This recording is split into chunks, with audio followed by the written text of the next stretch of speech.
Meet City Councilman Kenny Hardin.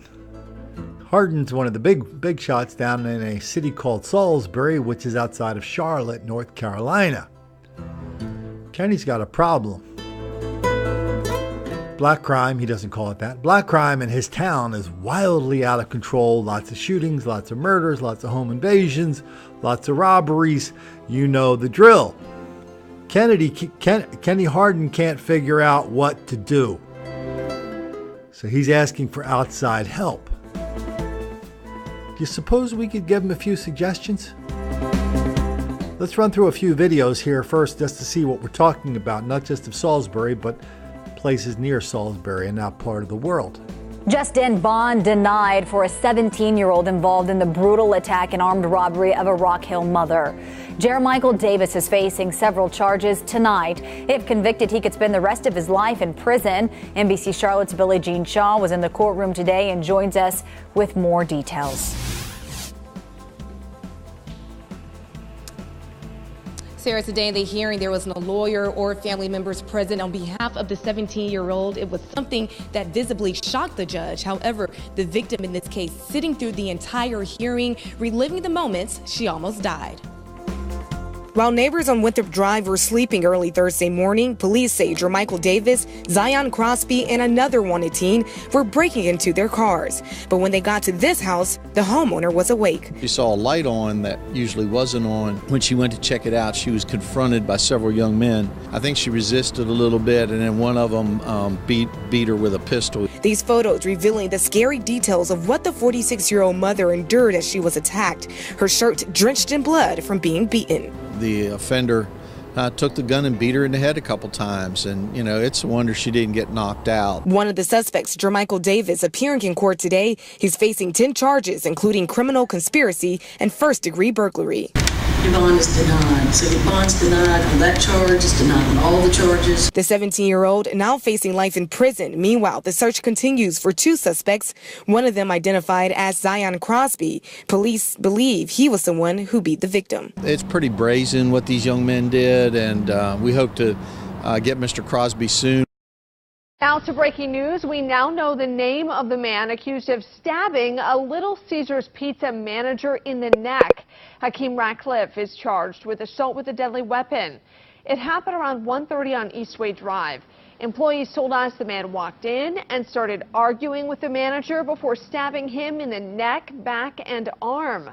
The manager was taken to the hospital with life-threatening injuries. Developing right now, 2 people are dead and 3 others have been shot. This all stemming from an argument outside the Go Burrito off of West Fisher Street in Salisbury. Daquan Robinson and Anthony Gill have been identified as the 2 people that were killed. Salisbury PD is saying they're in the very early stages of this investigation. NBC Charlotte's Evan West is live in Rowan County with the very latest. Evan, how's the community reacting?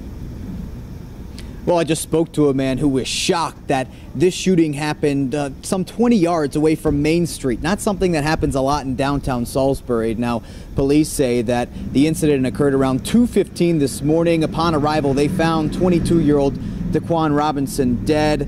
Later in the morning, 22-year-old Anthony Gill dying at Rowan Medical Center. Rasheem Davis and Kayla McCullers were also treated for gunshot wounds. Police say the shooting stemmed from an argument. Salisbury City Councilman Kenny Hardin says he knows the family, and this shooting stems from gang-related activity. He also says the town needs to change its crime strategy after its 18th unsolved homicide of the year. He also says the best way to do that is to bring in some, quote, outside experts.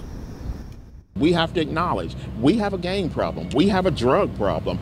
We have a crime issue. It's beautiful to have art, but you have to understand what's going on underneath and address it. And I think we're in denial as a city about how bad our crime problem is. Well, after doing months and months and months of research on Salisbury, North Carolina, I think I've made a few discoveries.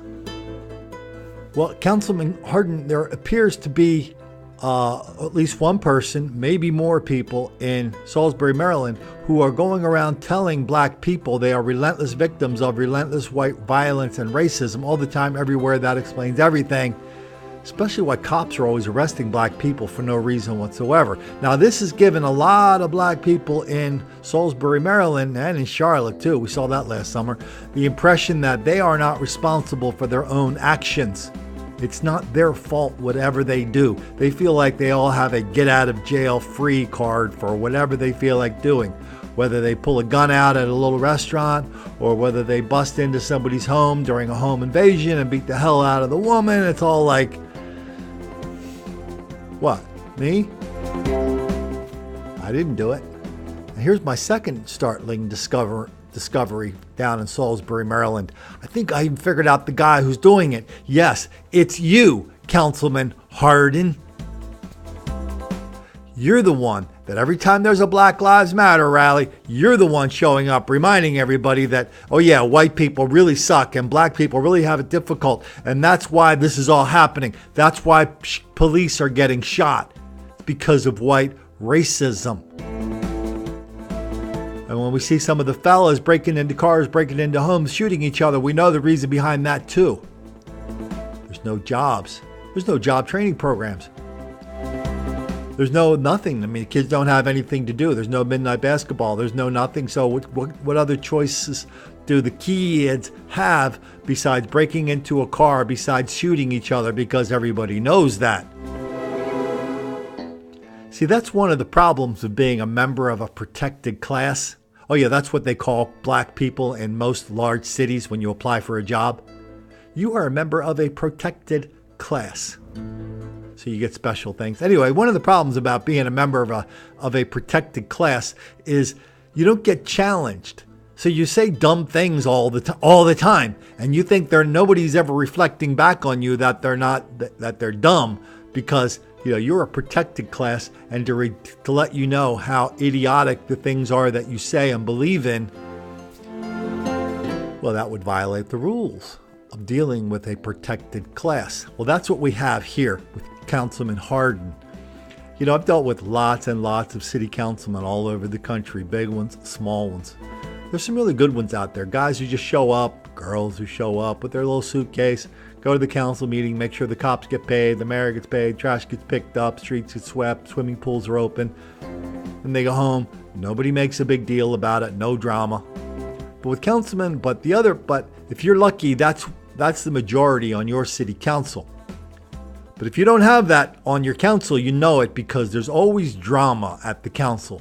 There's always somebody coming in and go, oh yeah, the black kids are rioting now, but that's because of we didn't do enough. It's the white people's fault for not giving us jobs. On this channel, we talk about solutions, right? Or people always want to talk about solutions. Well, the reason I don't talk about solutions is I've met too many people who are in charge of the solutions, the complicated solutions. Councilman Kenny Hardin is basically average. That means you probably wouldn't want to hire him to run the second shift at McDonald's. It would be chaos. Everybody would be waiting for their food for 30 minutes. They'd be blaming the customers, blaming each other. Everybody'd be fighting, nothing but chaos. So all you guys that have all this faith in all these complicated solutions with this, with that, the kids and the midnight basketball and the incentives and the jobs, and put it all together, and Colin, we won't even need you anymore. I just don't think any of you know what you're talking about, because you've never had any dealings with a person like Kenny Hardin, who on one hand goes around telling everybody crime is a new black entitlement because black people are not responsible for their own behavior because they are a member of a protected class. And then a year later, it comes in and goes, man, what the hell do we have on our hands with all this crime? So Councilman Hardin, the bad news is you are a hoax, a fraud, a trickster, somebody who doesn't have the slightest idea what you are talking about. You're the doctor who makes people sick. You're the fireman who starts fires. You're the plumber who creates floods. Get my drift, Kenny? You want a solution for your little town from an outside expert, Kenny? Guess what?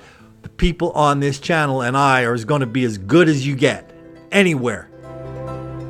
Because we're not going to sit here and tell you that everything that you've done is a good thing and just got to keep doing it. No, we're not going to give you the warmed over things that have already been tried a million other times and have failed a million other times, every single time. We're going to tell you what's up. We're going to tell you that black crime in your neighborhood is out of control because you are enabling it. You are the one in denial, deceit, and delusion about it. You are a danger to yourself and to other people in your town by your actions. You know, of all the Kenny Hardens in this country, they're always playing the same role. Their town is like going off of a cliff because of black criminality, and they're playing the long-suffering public servant. They're walking around town with a long face on, wondering about, what are we going to do about these kids, because there's no, the federal government won't give us enough money for jobs. The state doesn't give enough money for midnight basketball. His colleagues don't want to listen to him. And he's telling them, he warned them, if you don't do that, there's going to be out of control crime in this town. There's your outside expert advice, Councilman Harden. I don't think you have the guts, the brains, or the stones, or the heart to take it. Because all you care about is not making the black kids angry.